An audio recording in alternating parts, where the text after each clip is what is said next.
बाकी कोई नहीं है। वर्ण व्यवस्था नाम की चीज अब महाराष्ट्र में नहीं थी, और ये वर्ण व्यवस्था हीन महाराष्ट्र में आदिलशाही, मुगलशाही, निजामशाही और कुतुबशाही, ये शाहियां आके बैटल ग्राउंड बनाया हुआ था महाराष्ट्र को। क्या बनाया हुआ था? Battle ground. जैसा अभी कश्मीर बैटल ग्राउंड है, बैटल ग्राउंड में क्या होते रहता है? हर वक्त लड़ाई, इधर से बम आएगा, उधर से गोला आएगा, ये से सोल्जर आएगा लूट लेगा, वो सोल्जर आएगा लूट लेगा, ये होता था। जनता इसमें सुखी रहेगी कि पीड़ित होगी? तो छत्रपति खड़े हुए और आंजा को पाटिल ने एक छोटी सी लड़की के साथ में बदफैली की थी, मतलब उसके साथ में बलात्कार किया था, और उसको उसने बच्ची ने दुखी होकर कुएं में जान दे दी थी। उसके माँ बाप उसके लिए न्याय चाहते थे। वो जिजाऊ के दरबार में गए और बोला कि माँ हमें न्याय चाहिए, मेरी बेटी के साथ ऐसा हुआ। जिजाऊ ने बोला उसको बुलाओ, वो नहीं आया। सैनिक भेजे गए ढलाई करा के, उसके लिए छत्रपति शिवाजी महाराज के अत्यंत करीबी सरदार ने पैरवी की कि इसको पनिशमेंट मत देना। उसको बुलाया गया, उसका एक हाथ एक पैर काटा गया। वो बहुत चिढ़ गया था, कान्होजी जेदे, ये क्या किया? मैंने पैरवी किया था। बोला इसीलिए वो जिंदा है। उसके दोनों हाथ और दोनों पैर काट के चौरंग करने की शिक्षा दी थी। चौरंग मतलब वो जहाँ पूजा बनाते हैं ना, पूजा के जो पैर होते हैं ना, वो पीड़ा के पैर, तो उसको चौरंग बनाने की पनिशमेंट बोलते हैं। वो पनिशमेंट दिया। वो क्षण है छत्रपति पैदा हो गया, क्योंकि जनता के मन में ये विश्वास हो गया कि मेरे लिए सुनने वाला, मेरे लिए लड़ने वाला और मेरे दुख को दूर करने वाला कोई आ गया है, मर्द, उसके साथ मुझे खड़ा होना पड़ेगा। एक इंसिडेंट छत्रपति निर्माण कर सकता है। आज पूरे समाज में, पूरे देश में लाखों इंसिडेंट्स है। ढंग से पकड़ो। आप नकली समाज सेवक नहीं हो, इतने दूर से यहाँ आके हमारे जैसे मूर्खों का सुन रहे हो, इतना प्रेम से सुन रहे हो, बैठ रहे हो, उसको लिख रहे हो, तो आप में वो जिद है। आपको छत्रपति बनना पड़ेगा। और वो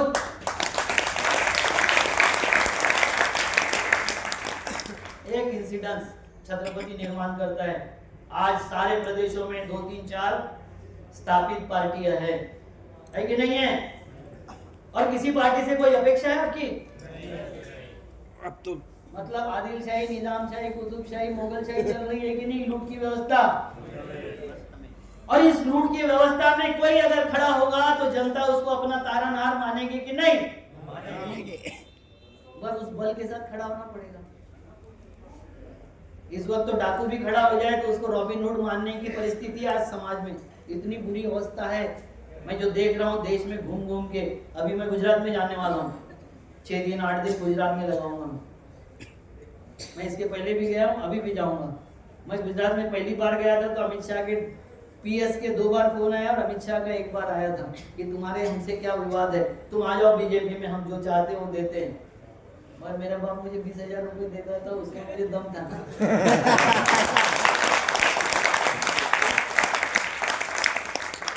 मुझे 2013 में राम जेठमलानी, नाम सुने हो? राम जेठमलानी मेरे बहुत पारिवारिक संबंध थे।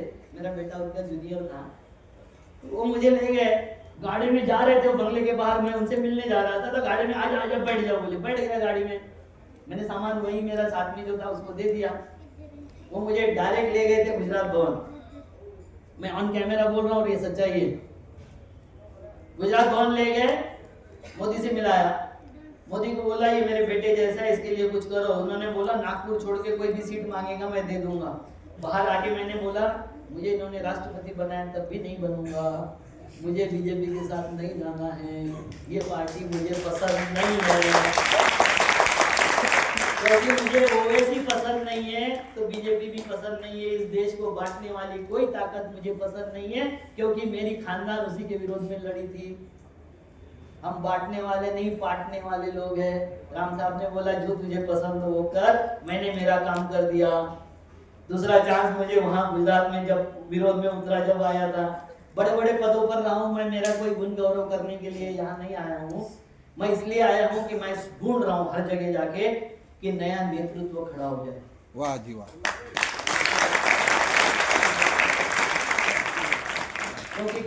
की पार्टियां घसापीटा नेतृत्व आपकी ना तो संवेदनाएं समझ रही है, ना आपकी अपेक्षाएं समझ रही है, ना उसको पूरा करने के लिए वो कुछ करने के लिए तैयार है, ना उनके पास में इच्छा है। अगर किसी को टिकट चाहिए, युवा नेतृत्व को लाना है तो मेरा बेटा युवा ही है, मेरी बहू तो जनप्रतिनिधि है, मेरी बीवी तो सबके लिए सब। तो हमें ऐसा नेतृत्व नहीं चाहिए, हमें जनता का नेतृत्व चाहिए, क्योंकि जनता सरकार मोर्चा जनता का नेतृत्व खड़ा करेगी और जनता आपको अवसर देगी। खड़े हो जाओ, सच में बोलता हूँ, खड़े हो जाओ। मैं जहां तक देश को समझ रहा हूँ, देश की भावनाओं को समझ रहा हूँ, कोई भी आदमी सुखी नहीं है। कोई जीएसटी से दुखी है, कोई पेट्रोल के दाम से दुखी है, कोई शिक्षा के नाम से दुखी है, कोई स्वास्थ्य के नाम से दुखी है, कोई इनकम टैक्स के नाम से दुखी है, कोई अनाज से दुखी है, कोई लिंचिंग होती है इसलिए दुखी है। अरे के अपने अपने दुख है, और दुख होते हुए भी रो के वोट दे रहे हैं, क्योंकि अल्टरनेटिव नहीं है, ऑप्शन। तो जनता सरकार मोर्चा ऑप्शन हो सकता है कि नहीं, ये आपको सोचना है। हो सकता है, बंद कर दूं? नहीं मैं तो ये देख रहा हूँ कि रिकॉर्डिंग चालू है कि नहीं। देखो अभी तो शुरुआत हुई है। अभी तो 12 बजे तक के लिए 12 बजे तक के लिए रेडी है। नहीं मुझे जाना है यार। अभी तो खास हुआ पूरा आपको कहीं नहीं जाएगा। अब आपको सोचना है कि हम लोग के साथ रहना है कि नहीं। मैं सबके साथ हूँ। अभी तो कभी आई जो भी परिवर्तन चाहता है, जो भी ईमानदारी से लड़ता है, वहाँ मैं सबके साथ हूँ। मैं कोई टेंशन नहीं, आप शुरू करो, मैं साथ में हूँ। देखो मैं एक बात बता देता हूँ, मैं वो नेता नहीं हूँ, मैं वो नेता नहीं हूँ को कार्यकर्ताओं को बोलूंगा जाके मर, अगर लाठी खानी होगी तो अविनाश काकड़े पहले खाएगा। मेरे बेटे बेटियां इतनी बड़े हो गए हैं कि मुझे मर भी जाओ तो कोई समस्या नहीं है। वैसे भी 4 लोग साले पुलिस की गोली से ही मरे, बिस्तर पे तो ज्यादा मरते नहीं हम काकड़े। अच्छा डर के मरूंगा तो रोज मरूंगा, लड़ के मरूंगा तो एक बार मरूंगा। मैं एक बार मरना चाहता हूँ बस, मैं डर के मरना ही नहीं चाहता, इसलिए वो कोई टेंशन की बात नहीं है। आप मुझे लड़ते हुए दिखाई दो, बिल्कुल सामने में दिखाई दूंगा। गोली चलेगी तो पहली मेरे ऊपर चलेगी, और मैं गांधी को मानने वालों में से हूँ। मैं ये जानता हूँ कि गांधी को प्रेरणा करबला की लड़ाई से मिली थी। बहुत सारा इतिहास एक साथ में जुड़ा हुआ है, बहुत सारा इतिहास।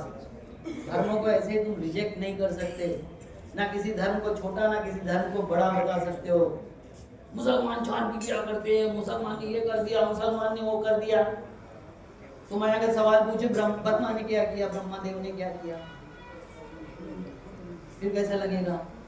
यम और यमी सगी बहन भाई थे, उन्होंने क्या किया? तो ये सब पुराण की कथाएं हैं, कितना सच मानना है कितना नहीं मानना है उसके ऊपर ना तो हम सवाल उठाए ना वो सवाल उठाए।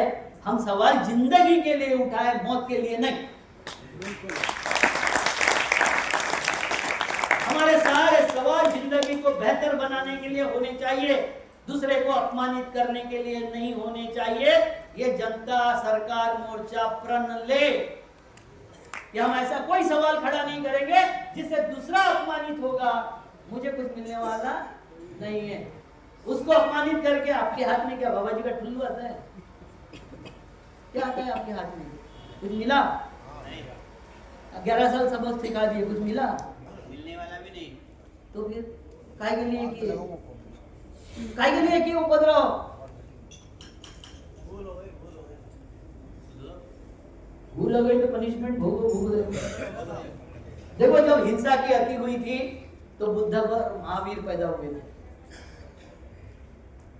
चारवाक ने पूछा था, उसको पूछा था कि ये बलि वेदी पर हिंसा क्यों की जाती है, ये चढ़ाए क्यों जाते हैं, पशु काटे क्यों जा रहे? तो उसने बताया था शर्मा जी ने कि इस पे वेदी पर चढ़ाने से उसको मोक्ष प्राप्ति होती है, वो स्वर्ग में जाता है। तो चारवाक ने दूसरा सवाल दागा था, क्या तेरे बाप को स्वर्ग नहीं चाहिए? मतलब उसमें काटने से अगर स्वर्ग में जाता है तो बाप को लाके काट। जानवर को क्यों काट रहा है? क्योंकि हमारी कृषि संस्कृति थी। कृषि में अगर जानवर मार दिए, गाय भैंस भेड़ बकरी सब मार दिए, तो हमारी एग्रीकल्चर संकट में आ गया था कि नहीं? आएगा कि नहीं?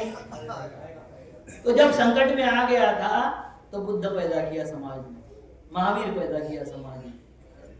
तुम भारत के लोग इतने भाग्यशाली हो कि तुम्हारी माए हिरण्य पैदा करती है। हिरण्य मतलब सोना, रत्न पैदा करती है। रत्न गर्भाई कोख है मेरी माँ की, एक एक रत्न पैदा किया है। महात्मा गांधी को जब नहीं दिया गया नोबेल का शांति पुरस्कार, तो नोबेल वाले को ये बोलना पड़ा कि यीशु ख्रिस्त और गांधी को नोबेल देने की लायकियत हमारी नहीं है, ये हम पैदा करते हैं। ताकत है हमारी। कोई अगर पूछता है कि मोदी नहीं तो कौन, ये बीजेपी के लिए सवाल है। जनता सरकार मोर्चा का सवाल है क्या ये? नहीं। हमारे बीच में से तो कोई कोई खड़ा हो कि मोदी से अच्छा शासन चला लेगा, चलाएगा कि नहीं? इतना बुरा नहीं चलाएगा ना, जरा सा भी नहीं। क्योंकि हम संवेदनशील होंगे, हम संवेदनशील के बात करेंगे, हम दुखों की बात करेंगे लोगों के, हम दुख दूर करने की बात करेंगे, दुख बढ़ाने की बात नहीं करेंगे। हम हिंसा नहीं सिखाएंगे, हम नफरत नहीं सिखाएंगे, हम मारकाट नहीं सिखाएंगे। हम जोड़ने वाले लोग हैं, बांटने वाले नहीं। हम जोड़ेंगे, जोड़ने के लिए निकलेंगे। हम जोड़ेंगे तो बढ़ेंगे, बांटेंगे तो कटेंगे। हमारा नारा क्या है? जोड़ेंगे तो बढ़ेंगे। जुड़ो और बढ़ाओ। हमको किसी को काटना नहीं है, किसी को बांटना नहीं है। देखो, आप अगर बहुत ताकत से ढंग से खड़े हो गए ना, तो 12 लाख ईसाई के और 22 लाख मुस्लिमों के वोट आपके साथ में खड़े होंगे। दुर्भाग्य है, आज मुस्लिमों के साथ नेता नहीं है कोई, वो किसी को अपना नेता नहीं मान रहे। आप खड़े हो जाओ। उन्होंने हर वक्त हिंदुओं को वोट दिया है, आप नहीं देते हो मुसलमान को वोट, आपको देना चाहिए। जनता सरकार मोर्चा का अगर मुसलमान खड़ा है, उसको जम के टूट के वोट दो, क्योंकि वो हमारा प्रतिनिधि रहेगा। बात समझ में आ रही है मेरी? आ रही है।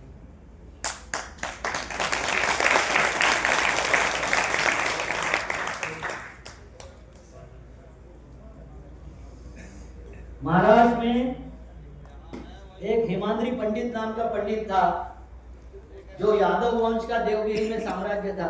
दादा आपको बोल दूंगा, देवगिरी का साम्राज्य कितने लोगों को पता है? रामदेव राय, कृष्णदेव राय, पता है? 12वीं शताब्दी में साम्राज्य था मध्य भारत। देवगिरी किले, साम्राज्य, देवगिरी किला, देवगिरी किला, दौलताबाद है ना, दौलताबाद। उस किले पर राज करते थे देवगिरी के कृष्णदेव राय। तेनालीरामा, हाँ वो तो कैरेक्टर, ये सब जो चाणक्य, तेनालीरामा, ये सब घुसेड़े हुए कैरेक्टर है, ये झूठ है सब, ये ऐसे ही कार्टून। तो उसका एक पंतप्रधान था, नॉन बायोलॉजिकल। उसने एक ग्रंथ लिख मारा, चातुर्वर्ग चिंतामणि। उसने बोला कि किसानों को अगर स्वर्ग चाहिए, मुक्ति चाहिए, मोक्ष चाहिए, उद्धार चाहिए, धर्म चाहिए, तो 3600 व्रतों का, 3600 पूजाओं का आयोजन उसको साल में करना पड़ेगा। कितना? 3600। उसके लिए 3 ग्रंथ लिख मारे उसने, और जबरदस्ती कर दिया कि ये सारी पूजाएं होनी चाहिए और पुजारी को दक्षिणा मिलनी चाहिए। उसके बाद में इतना समाज में आक्रोश बढ़ गया, क्योंकि 3600 व्रतों का मतलब होता है रोज समाज घर में 9 पूजाएं होगी। एक पूजा करते हो तो ऐसी तैसी हो जाती कि नहीं? और 9 करोगे तो खत्म। समाज इतना दुखी हो गया था कि जो परकीय आक्रांता बाहर से जो आते थे यहाँ लूटने के लिए, मारने के लिए, उसके साथ में हम खड़े हो गए कि साला इनसे अच्छा ही है। लूटने वाले अच्छे लगने लग गए हमको। हमने वहां धर्म नहीं देखा, जाति नहीं देखा, भाषा नहीं देखा, कुछ नहीं देखा, लगा इनको सालों को समाप्त करो। पहले इन्होंने जमीन लूट लिया, इन्होंने हमारा सब कुछ लूट लिया, खेती लूट लिया, ये हमारी शांति भी लूट रहे, हमारा परिवार भी लूट रहे। खड़े हो गए उसके साथ में।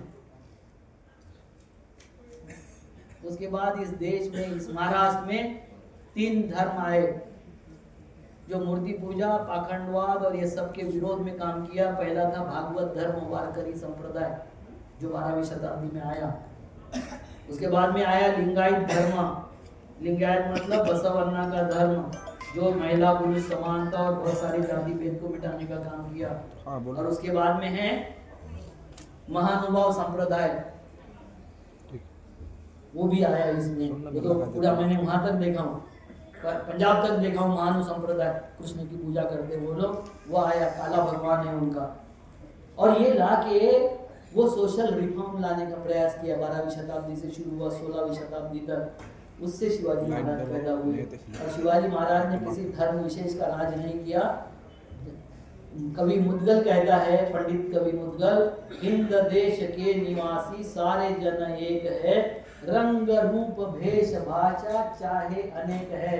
वो भूमि पुत्रों का राज था, किसी धर्म विशेष का, जाति विशेष का। छत्रपति शिवाजी महाराज हिंदू के राजा नहीं थे, मराठों के राजा नहीं थे, महाराष्ट्र के राजा नहीं थे, वे विचारों के राजा थे, समता के राजा थे और इस भूमि के राजा थे। इसलिए आज भी हम 21वीं शताब्दी में जी रहे हैं।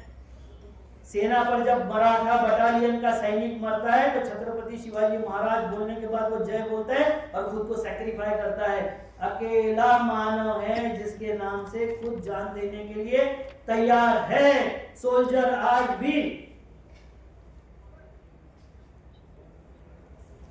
उनके विरोध में लड़ाई करने वाले ज्यादातर मराठा थे। उनको एक ही बार पराजित करने का काम किया था, वो मिर्जा राजे जयसिंह हिंदू था। उनका राज्याभिषेक नकारने वाला कोई मुसलमान नहीं था, यहाँ के ब्राह्मण थे। उनके मस्तक पर एक तलवार का जो घाव था वो डालने वाला कृष्णा भास्कर कुलकर्णी नाम का अफजल खान का वकील ब्राह्मण था। कब समझेंगे हम इतिहास? वो धार्मिक लड़ाइयां नहीं थी,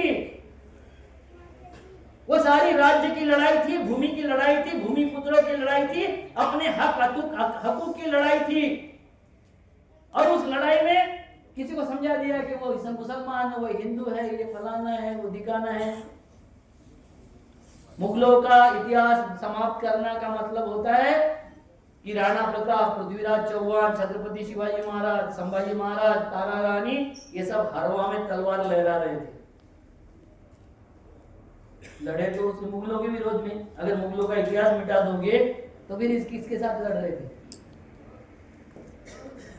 बताओ प्रभु।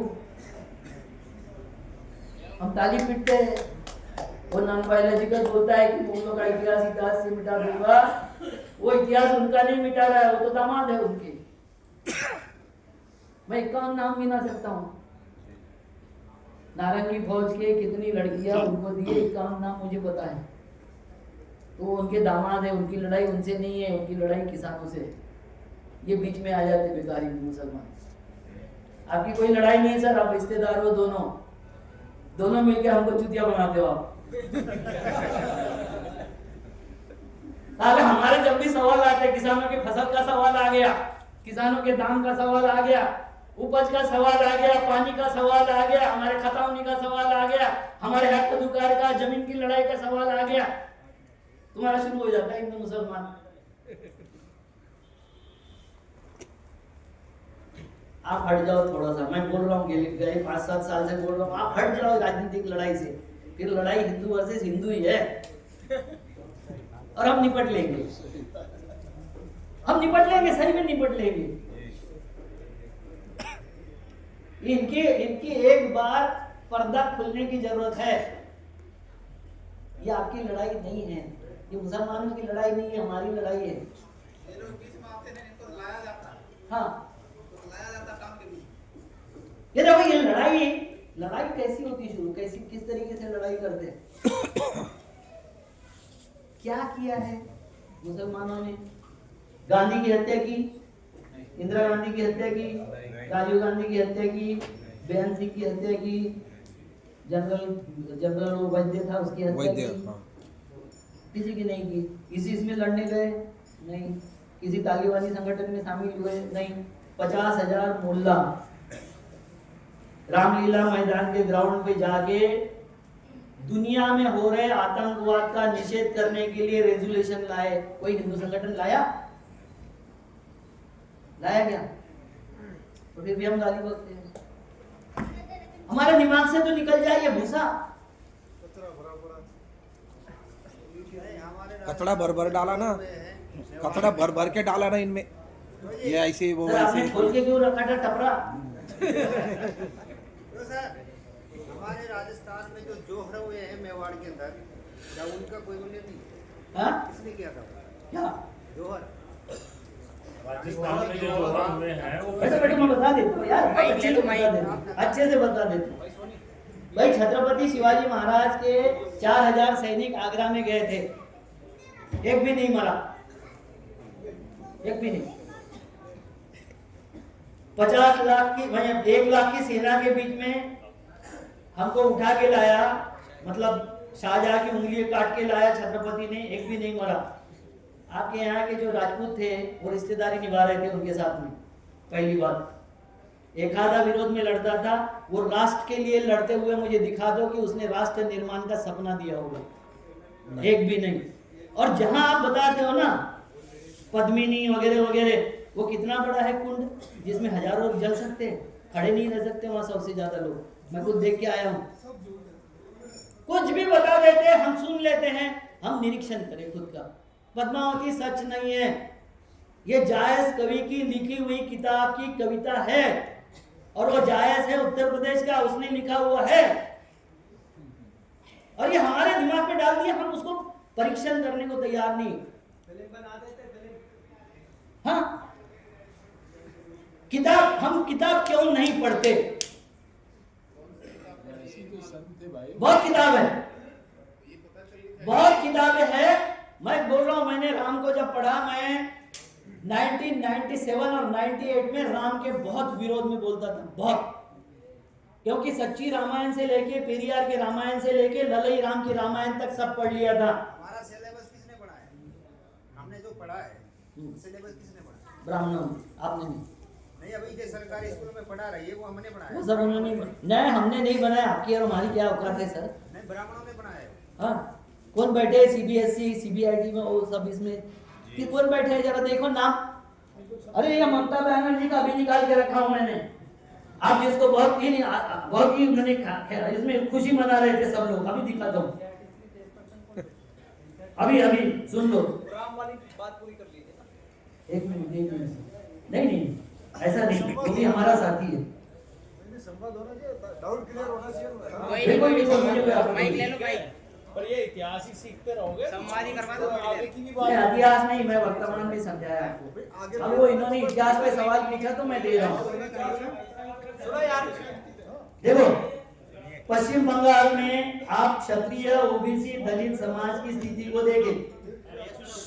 अरे रुको यार, थोड़ा उनको क्यों दबा रहे हो? नहीं दबाता। वो बेचारा सवाल पूछा, अच्छा किया। मैं मुझे खुशी है, जो उनके लिए ताली बजाओ कि पहले वो सवाल उठा। ये गलत बात है, एक दूसरे को अगर दबाओगे तो बाहर जाके उसका विस्फोट होगा, मैं नहीं चाहता। मतलब एक ने सवाल करा उसे दबा दो, यही तुम दबते आओ। नहीं होगा। देखो, पश्चिम बंगाल में अब तक 8 मुख्यमंत्री हुए, ये ध्यान से सुनो। पश्चिम बंगाल में अब तक 8 मुख्यमंत्री हुए। प्रफुल्ल चंद्र सेन ब्राह्मण 5 वर्ष, अजय कुमार मुखर्जी 2 वर्ष, सिद्धार्थ शंकर रे 5 वर्ष, बुद्धदेव भट्टाचार्य 11 वर्ष और ममता बनर्जी 14 वर्ष। ये सारे ब्राह्मण मुख्यमंत्री है। कायस्थ मुख्यमंत्री हो गए डॉक्टर विजान चंद्र राय 14 वर्ष, जोगी बसु 23 वर्ष।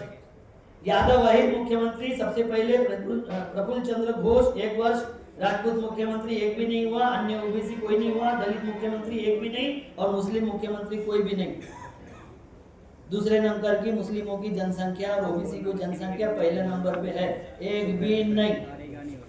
आइए अब पश्चिम बंगाल में ब्राह्मण ममता बनर्जी के कार्यकाल में वर्तमान स्थिति देखते हैं। जिस ममता बनर्जी को हम क्रांतिकारी कहते हैं, उसकी कथा सुना रहा हूं मैं, इसकी दूसरी नहीं। नेता सदन ममता बनर्जी, उपनेता सदन शोभनदेव भट्टाचार्य, विधानसभा अध्यक्ष बिमन बनर्जी, विधानसभा उपाध्यक्ष आशीष बनर्जी, ममता दीदी के स्वजातीय की वहां मंत्रिमंडल में हिस्सेदारी, कैबिनेट मंत्री 4, राज्य मंत्री स्वतंत्र प्रभार 2, राज्य मंत्री 3, तृणमूल कांग्रेस बंगाल प्रदेश अध्यक्ष रुतावत बैनर्जी, राष्ट्रीय महासचिव अभिषेक बैनर्जी कुल 3, मुख्य सलाहकार और सबके सब अलापन बंदोपाध्याय से लेकर सब ब्राह्मण। ये बिना पैसे की पुलिसी करना ठाकुरों ने बंद कर देना चाहिए। बेवजह हथियार लेके निकल पड़ते हैं हम, मुसलमानों ने ये किया, मुसलमानों ने वो किया। मुसलमान अगर चाहते तो 750 वर्ष दिल्ली में बैठे थे। दिल्ली में 10% से ज्यादा मुसलमान नहीं है जो अपने तकिए के नीचे भी धर्मांतरण नहीं कर सके। उनको हम क्या दोष दे रहे, क्या सोच रहे, किस तरीके से सोच रहे। और ये जनता सरकार मोर्चा अगर सोचेगी तो आप किसके एजेंडे पर चल रहे आप सोच लीजिए। सचिवों की सूची, मुख्य सचिव मनोज पंत, मुख्य सचिव गृह नलिनी चक्रवर्ती, अत्रि भट्टाचार्य, उपभोक्ता मामला पर्यावरण प्रभात मिश्रा, वित्त हरिकृष्ण द्विवेदी। ये पूरी की पूरी लिस्ट है मेरे पास में। आप कहाँ हो, क्या बेच रहे हो आप, कहीं हो नहीं आप व्यवस्था में। व्यवस्था की बात करो, इतिहास मर गया साला, इतिहास में जो मर गए मर गए, उससे कुछ नहीं होना है, हमको कुछ नहीं मिलना है। आपस में मत बात करो ना, उधर बोलो ना क्या बोलना है। आपको कोई दिक्कत है तो खड़े होके बोलो ना, नहीं आपस सवाल में बात होगा मत तो करो। मुझसे आपको अगर इससे पूछना है उससे तो नहीं। मुझसे डायरेक्ट, और जो सवाल पूछ रहा है उसको डिस्टर्ब नहीं करना। हाँ मैं हर सवाल का जवाब आपका क्या, देना चाहता हूँ। हाँ ले लो ना, माइक ले लो ना। वो बाजू वाले को बोल के आपका मसला हल नहीं होने वाला। हाँ सवाल पूछने से ही हाँ हाँ बिल्कुल, सवाल मैं आमंत्रित करता हूँ। नमस्कार सभी को। नमस्कार। देखिए स्टार्टिंग से ये चल रहा है और डबल मीनिंग बातें कर करके स्टार्टिंग में कहा गया हमने, तुमने सबने कहा तुम खराब हो। भाई मैंने तो किसी का बुरा कहा नहीं जो मैं खराब हूँ, तुम खराब हो सकते हो ना। तो मैंने किसी की बहन खुद ली है ना हो करी। डबल मीनिंग बातें यानी जो क्वेश्चन ऐसे पुट अप करे स्टार्टिंग में कि जवाब कैसे ही दे लो, फंसोगे तुम। ऐसे डबल मीनिंग क्वेश्चन मैं भी कर सकता हूँ उनसे, ठीक है जी। सर सवाल सुनो सुनो, सवाल पूछता हूँ मैं। आपको बहुत ज्ञान है, नहीं बहुत अच्छी है। मैं डबल मीनिंग कर रहा हूँ तो ज्ञान मैं नहीं सुन रहा हूँ, आपको बहुत ज्ञान है और ये ज्ञान लगभग लगभग आपकी एज कितनी है? अरे वो छोड़िए ना, ये भी प्रश्न छोड़िए। बता रहा हूँ। आप सवाल कीजिए। भूमिका तैयार कर रहा हूँ, 1 मिनट। नहीं आप सवाल कीजिए यार। यही भाई तो साहब, आप समस्या सवाल है। कीजिए सीधा। समाज में भी जब कोई सवाल उठाता है ना तो समाज जवाबता है तू बैठ जा। सही है, तू बैठ अरे जा। यार, सवाल पूछो। सवाल सवाल पर्सनली पूछ। ऐसे यहाँ एक बंदा बैठा था, सब उसने बंदे ने सवाल करा, उसे दबा दिया गया। समाज में भी तो ये समस्या है।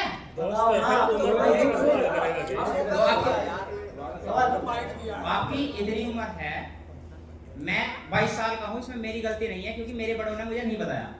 आज तक मैंने एजुकेशन सिस्टम में ये चीजें नहीं पढ़ी जो मैंने यहाँ जनता सरकार मोर्चा में आके सीखी हैं। 5 दिनों में मेरी दिमाग की नसें खुली हैं क्योंकि इन्हें भी नहीं पता था, मुझे भी नहीं पता था।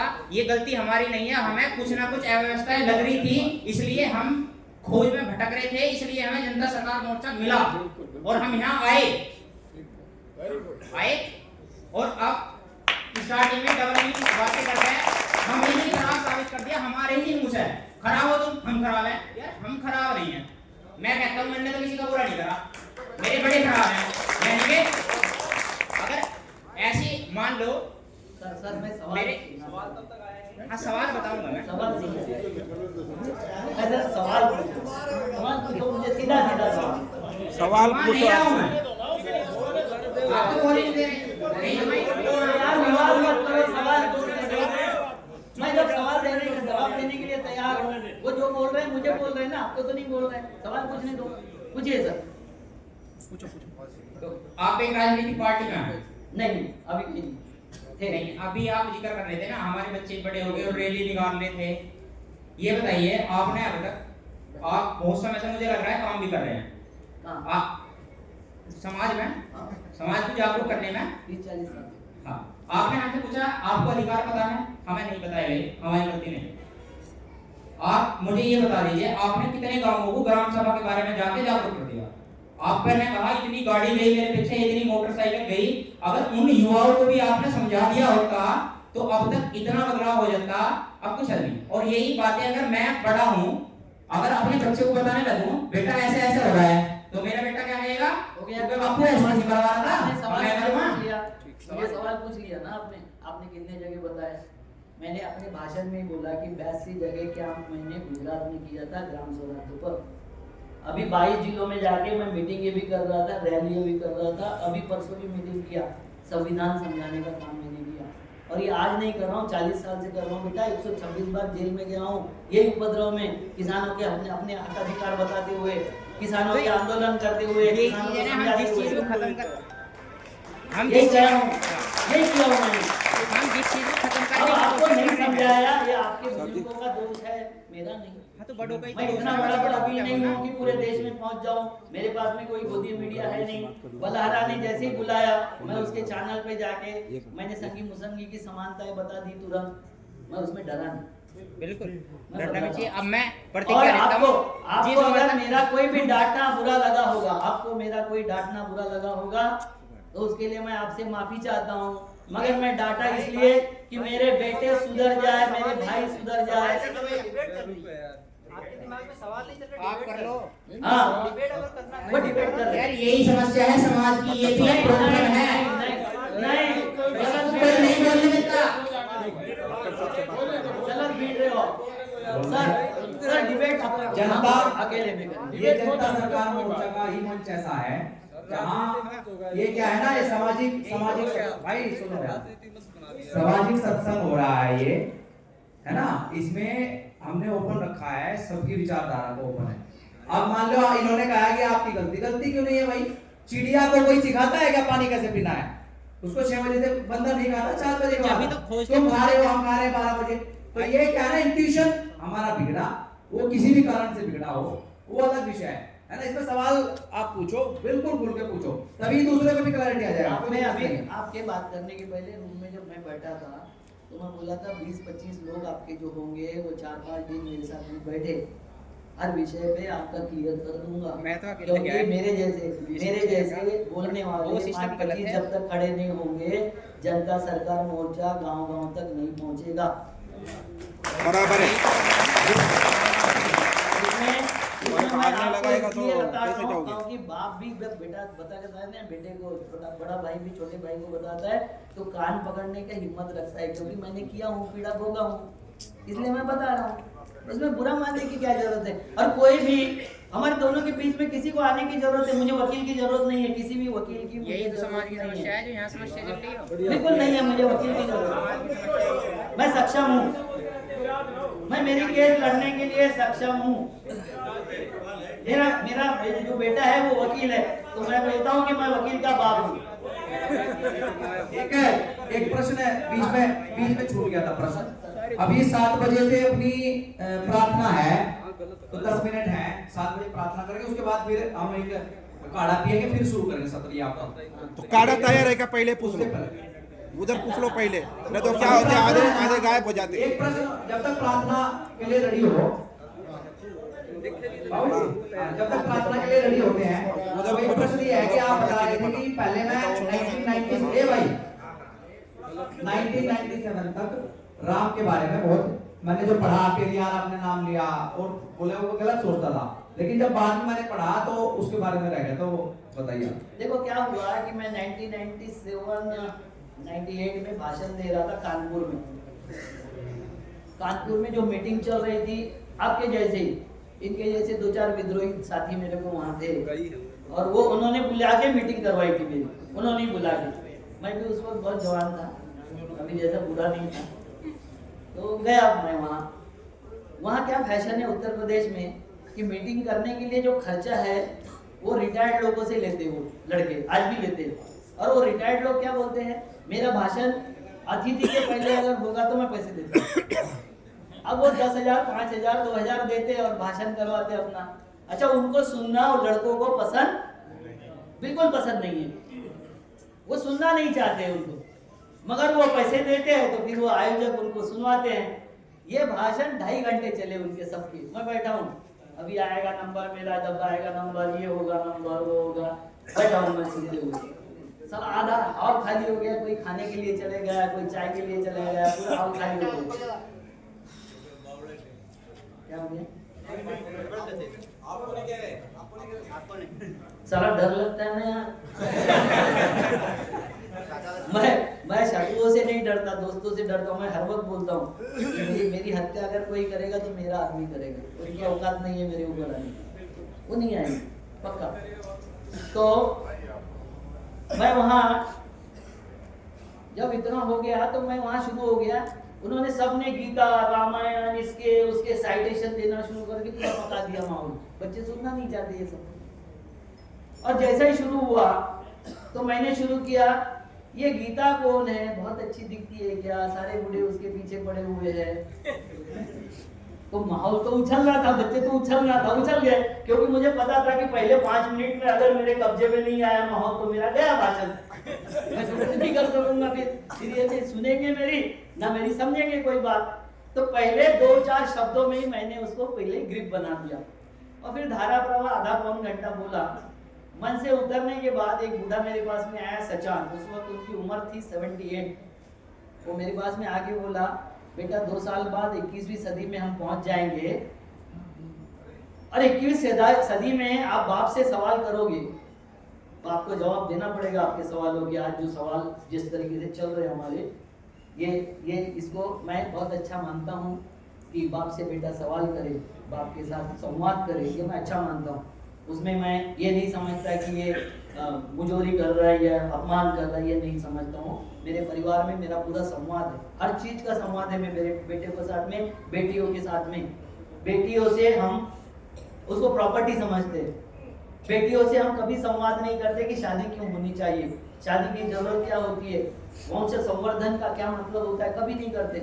और फिर वो भाग जाती है 18 साल के बाद, फिर छाती पीट के रोते। एक बाप मेरे पास में आया, मैं मेरी बेटी से बहुत प्यार करता हूँ, अच्छी बात है, हर एक बाप ने करना चाहिए, मगर वो मेरी इच्छा के विरोध में शादी करेगा तो मैं उसकी हत्या कर दूंगा। अब ये प्यार हो गया क्या?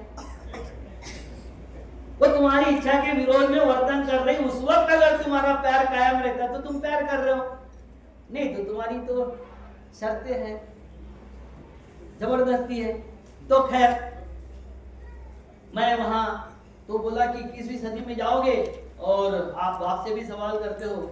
21वीं सदी में भी राम के नाम से लोग नमन करते हैं, उनको सम्मान करते हैं, तो कुछ अच्छाई तो होगी ना राम में, कुछ तो होगा राम में, अच्छी बातें होगी। भगवानों में जो भी बताते हो उसमें अच्छी बातें तो होगी। मुझे लगा इसका जो सवाल है उस पर मुझे चिंतन करना चाहिए, अच्छा जरूर हो सकता है। तो मैंने सारा विरोधी साहित्य पढ़ा था, उसके बाद में मैंने पॉजिटिव साहित्य भी पढ़ा और फिर मुझे समझ में आया कि हर माँ बाप अपने बेटों को आशीर्वाद देते वक्त ये बोलता है कि राम लक्ष्मण जैसी जिंदगी रहना चाहिए। राम लक्ष्मण भरत शत्रुघ्न चाहे कथा हो, एक दूसरे के सौतेले भाई थे, सगे भाई नहीं थे, मगर एक दूसरे के लिए सब कुछ त्यागने को तैयार थे। मेरे माँ बाप भी चाहते हैं कि एक दूसरे के साथ भाई उसी प्रेम से रहे। और वो घर में देखता है कि छोटी छोटी बातों के लिए भाई लड़ रहे हैं, 1500 रुपए के लिए एक दूसरे को मारने की बात कर रहे हैं, 2 बहुएं आपस में लड़ रही है। तो बूढ़े को लगता है कि मेरी जिंदगी झंड हो गई है और वो अपनी शांति ढूंढने के लिए रामायण में जाके बैठता है। हमें ऐसा माहौल उसको अपने घर में देना चाहिए कि वो शांति पूर्वक घर में ही बैठ के वो सुख प्राप्त कर सके जो उसके कल्पना में है। क्या गलत है जब आपका इच्छा? क्या मेरी माँ की इच्छा गलत है? माहौल हमको देना पड़ेगा, हमको ये समझना पड़ेगा कि ये महाकाव्य होंगे, मगर ये महाकाव्य हमने एक्सेप्ट किए हैं तो कहीं ना कहीं हमारे हृदय के तार उससे छिड़े हैं, हमारी अपेक्षाएं उससे लगी हुई है। नहीं तो इतने साल हमारे मुख में, हमारे सर पे, हमारे दिमाग में वो राज नहीं कर रहे होते। बुरी चीज कभी याद रखता है आदमी, अच्छी चीजों की अपेक्षा करते हैं कि नहीं करते हैं? तो कुछ अच्छाई हम उसमें ढूंढने का प्रयास किए। उसके बाद में अब राम जब बताता हूं तो मैं बोलता हूं कि राम से मेरे 4 रिश्ते हैं। ये सुदर्शन नाम का आरएसएस का चीफ था, मैं और वो एक मंच पे गए थे रामायण मेला, वो रिटायर्ड हो गए थे। पहला आरएसएस का चीफ है, वो जिंदा भी रहता, वो अभी रिटायर्ड हुआ था। और वो रामायण मेला था देवास में, वहाँ पायलट बाबा ने समाधि ली थी कांच के शीशे में। और वहाँ वो मन्नूलाल गर्ग करके एक सेठ जी है, वो जहाँ प्लॉट डालते थे वहाँ ऐसा कोई धार्मिक आयोजन कर लेते थे और फिर वहाँ शुरू हो जाता था लोगों का प्लॉट 4 गुना दाम में 2 गुना दाम में खरीदना शुरू हो जाता था, क्योंकि वहाँ कोई तो भी इवेंट्स हो जाता था। तो उन्होंने वहाँ इवेंट्स किया, मुझे पैसे दे के वो बुलाते थे, हर साल मेला करते थे तो बुलाते थे, मैं भी गया। ये सुदर्शन जी ने, मैं जब जा रहा था तो मेरे ऊपर कमेंट्स किया, अब काकड़े भी राम के ऊपर बोलेगा, ये मेरे ऊपर जातिवाचक कमेंट थी सर। मैंने उनको कुछ बोला नहीं, बुजुर्ग आदमी थे, मगर मंच पे गया, मैं बोला अभी प्रातः स्मरणीय सुदर्शन जी ने मुझे आशीर्वचन दिए है कि काकड़े भी राम पे बोलेगा। मैं बोला हाँ, मैं किसान जातियों से आता हूँ, मैं विद्वान तो हो नहीं सकता, अगर सुदर्शन जी का ये कहना है तो मुझे कोई आपत्ति नहीं है। मगर मेरे बाप ने गलती से मुझे 4 राम पढ़ा दिया, 1 राम दशरथ का बेटा, 1 राम घटघट में बैठा, 1 राम सकल पसारा और 1 राम सबसे न्यारा। फिर कौन सा राम चाहिए बोलो आप? हाँ, कौन सा राम सुनना चाहते हो, ये बोलो। पूछा मैंने। और मैं बोला मेरे बाप ने मुझे राम राम करने सिखाया था, मैं कमर से झुक के ऐसा करता था। अब ये जय श्री राम सिखा रहे हैं तो राम को गुंडा बना रहे, मेरा राम का पतन है। और पूरा 40 मिनट धोया था मैंने बिना साबुन से।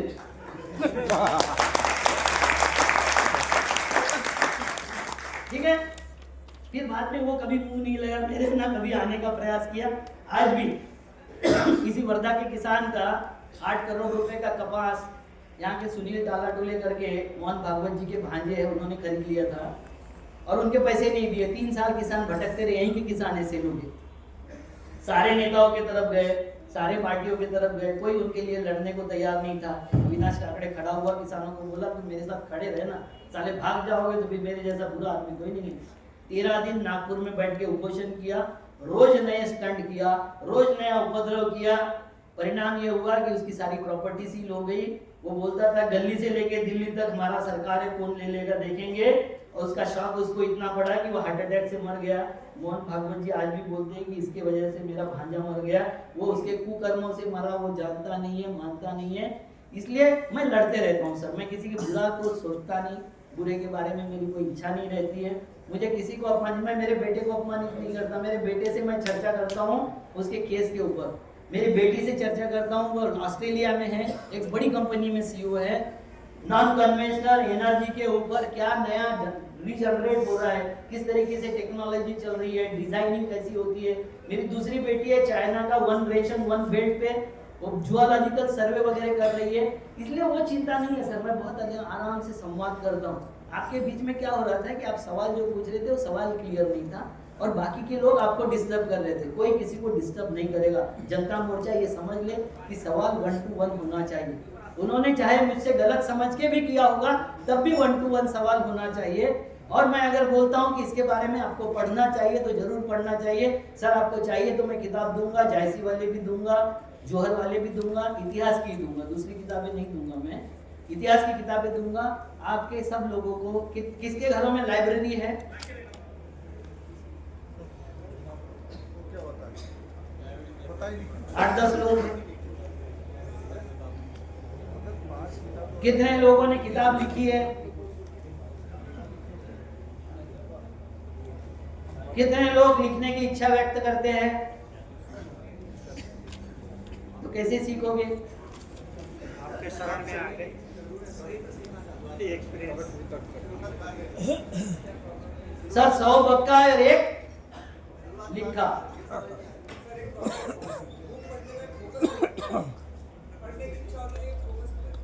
क्या होता है? पढ़ने की इच्छा फोकस नहीं हो रहा।